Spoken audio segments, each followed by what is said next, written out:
Welcome to my class. नमस्ते student. हम आज नए विषय को पढ़ रहे हैं। हमारा विषय है हिंदी और कक्षा है छठी। आज हम व्याकरण पढ़ रहे और व्याकरण में हम विशेषण देख रहे। विशेषण का आज है पहला भाग है। पहले भाग में हम देखते हैं कुछ उदाहरण। यहाँ पर मैंने आपको कुछ उदाहरण दिए, जैसे कि सूरज लाल है, दूसरा है नेहा सुंदर है, तीसरा किताब मोटी है, नेक्स्ट एवरेस्ट सबसे ऊंची चोटी है, और उसके बाद है वह बुद्धिमान व्यक्ति है। तो देखो, इसके पहले भाग में हमने संज्ञा, सर्वनाम, ये सारी चीज़ें पढ़ी है। तो पहले उदाहरण में देखते हैं कि सूरज लाल है। सूरज है क्या है? संज्ञा है।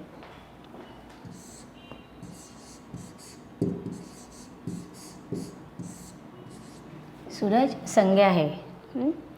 तो सूरज के बारे में एक शब्द उसकी विशेष जानकारी दे रहे हैं कि क्या है, कैसा है सूरज? लाल। तो सूरज कैसा है? लाल। उसके बाद नेहा सुंदर है। नेहा ही सुंदर है। इस वाक्य में नेहा क्या है? संज्ञा है। और नेहा की विशेषता क्या है कि वो कैसी है? सुंदर। तो सुंदरता यह उसकी विशेषता हुई। इसके बाद थर्ड उदाहरण में देखते हैं कि किताब मोटी है। किताब कैसी है? मोटी है। किताब क्या है? संज्ञा। संज्ञा के प्रकार में हमने देखा था, उसमें भी अलग अलग प्रकार देखे थे। तो लेकिन यहाँ पर किताब के बारे में विशेष जानकारी क्या मिल रही है हमें कि वह किताब कैसी है? मोटी है। एवरेस्ट सबसे ऊंची चोटी है। तो यहाँ पर देखो, एवरेस्ट ए भी क्या है? संज्ञा है। वो कैसी है? वो ऊंची चोटी, मतलब सबसे ऊंची। उसके बाद वह बुद्धिमान है। वह क्या है? सर्वनाम।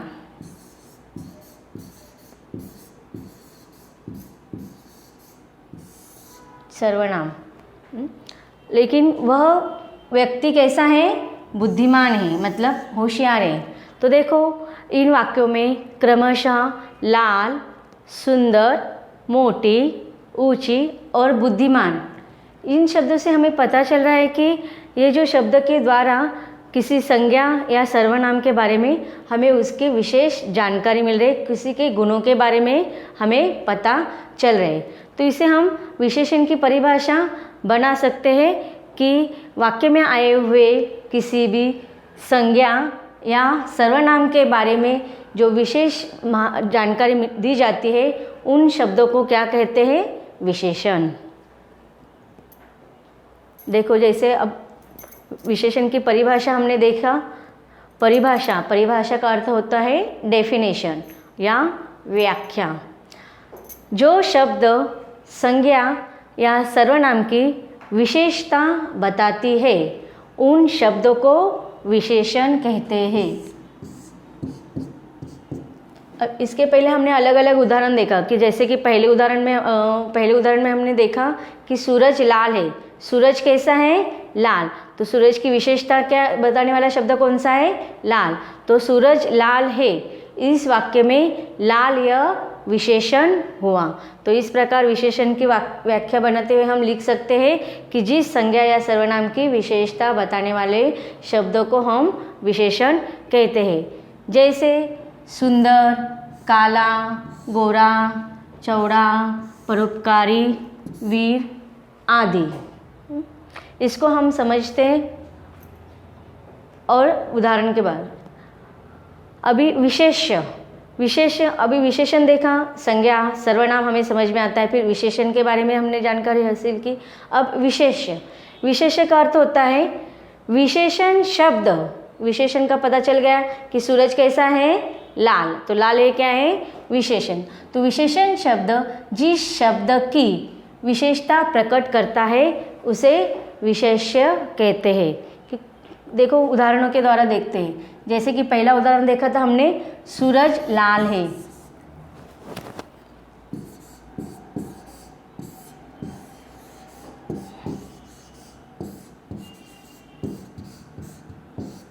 अब क्या है? सूरज लाल है। अभी लाल है क्या है? ये विशेषण है।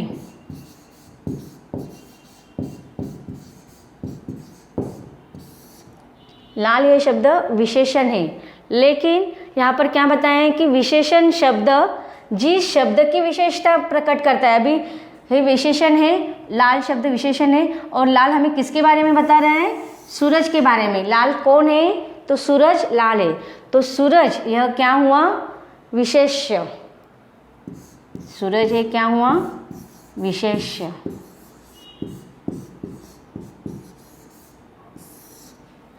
तो समझ में आ गया विशेष्य और विशेषण में फ़र्क, कि विशेषण मतलब जिसके बारे में विशेष जानकारी मिल रही है उसे कहते हैं विशेषण, और विशेषण जिसके बारे में बोल रहे हैं उसे कहेंगे विशेष्य।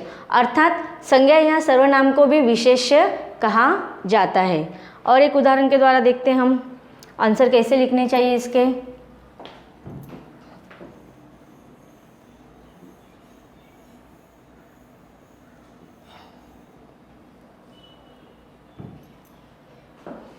जैसे कि दूसरा उदाहरण देखा था हमने कि नेहा सुंदर है।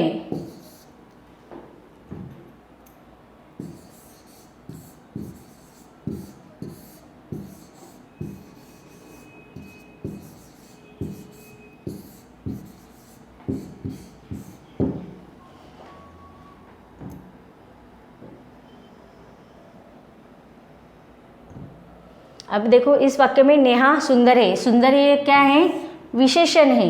और नेहा ये क्या है? विशेष्य। किस सुंदरता किसके बारे में बताया जा रहा है? नेहा के बारे में। तो नेहा ये विशेष्य हुआ। अभी इसका उत्तर हम कैसे लिखेंगे? जैसे कि सुंदर शब्द क्या है?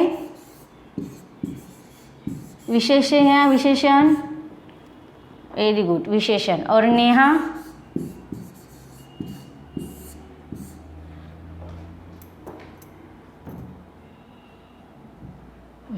तो देखो सुंदर ये क्या है? विशेषण।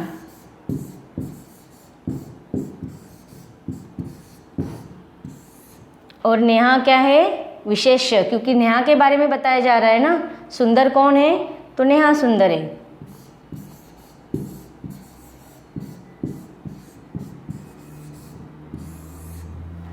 तो इस प्रकार विशेषण और विशेष्य अगर आपको पूछते तो उसका आंसर ऐसा लिखना चाहिए। अब आगे देखते हैं विशेषण के प्रकार, टाइप्स ऑफ विशेषण। प्रकार मतलब भेद या टाइप्स। विशेषण के कुल मिलाकर 4 प्रकार होते हैं। पहला प्रकार है गुणवाचक विशेषण, दूसरा प्रकार है संख्यावाचक विशेषण, तीसरा प्रकार है परिमाणवाचक विशेषण, और चौथा है सार्वनामिक विशेषण। तो आगे देखते हैं विशेषण के अलग अलग प्रकार। यहाँ पर मैंने आपको कुछ चित्र दिए। इस चित्र से हमें क्या संकेत मिलता है? पहला चित्र किसका है? ताजमहल का। ताजमहल कैसा होता है? सुंदर। अभी यहाँ पर सुंदर, ताजमहल कैसा है? सुंदर है।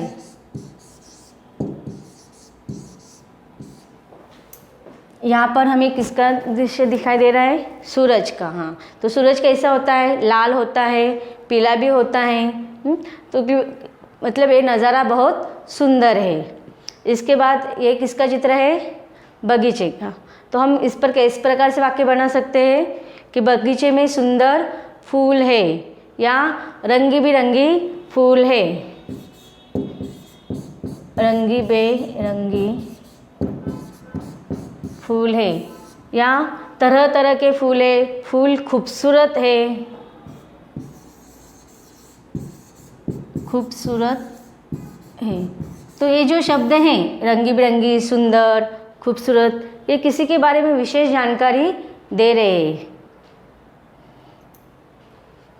देखो यहाँ पर हमें 2 अलग अलग गुण दिखाई दे रहे हैं। अभी ऊपर के चित्र में हमें एक सोल्जर दिखाई दे रहे हैं। सोल्जर का गुण क्या होता है कि वह कैसे होते हैं? वीर। सैनिक वीर होते हैं। अभी एक वीर। अभी यहाँ पर अगले चित्र में हमें रावण का चित्र दिखाई दे रहा है। रावण का गुण क्या है? मतलब रावण के बारे में हमेशा हम क्या बोलते कि रावण कैसा व्यक्ति था? रावण बुरा व्यक्ति था। रावण बुरा व्यक्ति था। तो मतलब देखो किसी भी व्यक्ति की, वस्तु के गुण अवगुणों के बारे में, उनके दशाओं के बारे में, अवस्थाओं के बारे में जब हमें पता चलता है तो उन शब्दों को, उन विशेषों को हम उनके गुणवाचक विशेषण कहते हैं। और अन्य उदाहरण देखते हैं कि गंगा पवित्र नदी है, पवित्र यह उनके यहाँ पर गुणवाचक विशेषण हुआ। वे खूबसूरत फूल है या खुशबूदार फूल है। फूल कैसे हैं? खुशबूदार, मतलब उनके गुणों के बारे में हमें पता चल रहा है। उसके बाद यह आज की ताज़ा खबर है। कैसी खबर है? ताज़ा। उसके बाद वे ईमानदार थे। ईमानदार, तो पवित्र, खुशबूदार, ताज़ा और ईमानदार, यह हुए गुणवाचक विशेषण। तो सबसे पहले हम देखते हैं अब विशेषण की डेफिनेशन। गुणवाचक विशेषण की परिभाषा इस प्रकार है। हम गुणवाचक विशेषण को दो प्रकार से परिभाषित कर सकते हैं। जैसे कि पहले इसमें मैंने बताया है कि जिस विशेषण से संज्ञा या सर्वनाम के गुण का बोध हो उसे गुणवाचक विशेषण कहते हैं। कि जैसे हमने देखे कि नेहा सुंदर है, फूल खूबसूरत है, तो एक ऐसे गुण है उनके, फूल हमेशा खूबसूरत ही रहते हैं, तो उनके गुणों के बारे में विशेष जानकारी देने वाले शब्दों को हम गुणवाचक विशेषण कहते हैं। उसके साथ साथ देखते हैं दूसरे रूप में अगर देखेंगे तो जो शब्द संज्ञा या सर्वनाम के गुण, दोष, उनके रूप, रंग, आकार, दशा आदि का बोध कराते हैं उन्हें गुणवाचक विशेषण कहते हैं। यह हुई गुणवाचक विशेषण की डेफिनेशन। अभी देखो कौन कौन से गुण, दोष, रंग, आकार, दशा, काल होते हैं ये देखते हैं। गुण होते ईमानदार, अच्छा। उसके बाद दोष बुरा, झूठा, कपटी। रंग होते अलग अलग प्रकार के, लाल, हरा, पीला। फिर आकार होता है, कोई छोटा होता है, बड़ा होता है। उसके बाद दशा, पतला, मोटा, बीमार, अमीर, गरीब। उसके बाद काल, नया, पुराना, प्राचीन, अर्वाचीन। देश, भारतीय, अंग्रेजी, देशी, विदेशी। स्थान, बाहरी, भीतरी, भारतीय, अमेरिकी, देशी। स्वाद, खट्टा, मीठा, नमकीन। जैसे कि इमली खट्टी होती है तो खट्टा या खट्टी, यह क्या हुआ? गुणवाचक विशेषण। दिशा, पश्चिमी, पूर्वी, उत्तरी, दक्षिणी, ऊपर, नीचे, ऊपरी, निचला आदि शब्द जब वाक्य में आएंगे तो वह हमेशा क्या रहेंगे? गुणवाचक विशेषण। तो बच्चों इस भाग में हमने पहले देखा विशेषण, कैसे विशेषण की परिभाषा तैयार की थी कि अलग अलग उदाहरणों के द्वारा हम विशेषण किसे कहते हैं, फिर विशेष्य किसे कहते हैं, फिर विशेषण के अलग अलग प्रकार देखे। विशेषण के कुल 4 प्रकार है, उसमें से सबसे पहला हमने गुणवाचक विशेषण के बारे में पढ़ा। अब इसलिए इसके बाद के भाग में हम देखेंगे विशेषण के दूसरे प्रकारों को विश्लेषण के साथ पढ़ेंगे। अब मिलते हैं दूसरे भाग में।